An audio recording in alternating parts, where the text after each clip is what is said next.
Basta umpisahan mo lang. Huwag mo na masyadong perfectin o parang hanap-hanapin mo pa yung mga perfect time o parang tamang gawin talaga kasi hindi talaga yun mangyayari. Iba talaga siya sa realidad.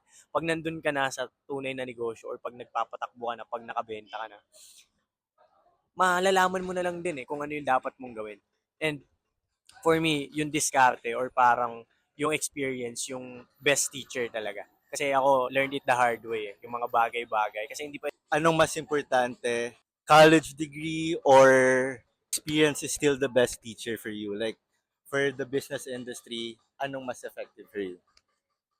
For me, yung business kasi it's more of experience. Kumbaga, parang hindi ka matututong magbike kung hindi ka sasakay ng bike, bro. So for me, basta umpisahan mo lang. Huwag mo na masyadong perfectin o parang hanap-hanapin mo pa yung mga perfect time o parang tamang gawin talaga kasi hindi talaga yun mangyayari. Iba talaga siya sa realidad.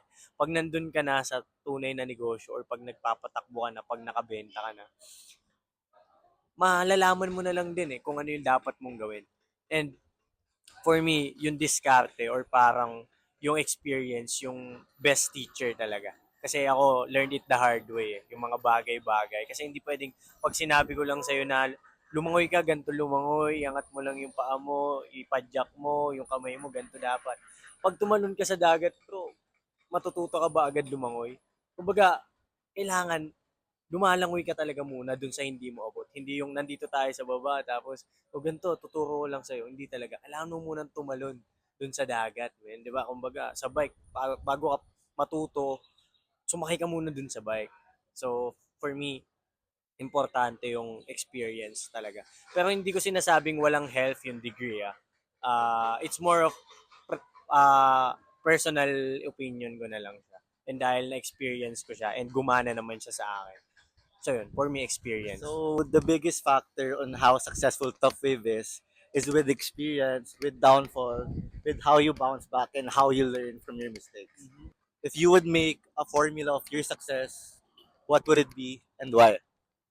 For me, just start and figure it out along the way na lang. Tulad ng sinabi ko nga, ang daming tao na hindi nga kaya makapag-start. Kaya ikaw or yung mga nanonood na nakapag-umpisa na kayo na gusto nyong gawin, sobrang one step ahead na kayo agad. And sa kanyo na siya pag-aralan pag ginagawa nyo na talaga siya. Kasi nag-aantay kasi tayo ng, alam mo yun, perfect time. Wala naman talagang ganun In reality, hindi talaga siya nangyayari. Ang meron lang tayo is time and kung ano yung gagawin mo dun sa time na yun. Kaya, ayun, just start lang. Sobrang basic lang nung word na yun. Pero if palalalimin mo and iisipin mo ano kaya yung ibig sabihin niya, just start. Basta mag-umpisa lang tapos ma-figure out mo na lang kung ano yung gusto ko to o parang okay siya o kaya baka hindi siya talaga para sa akin.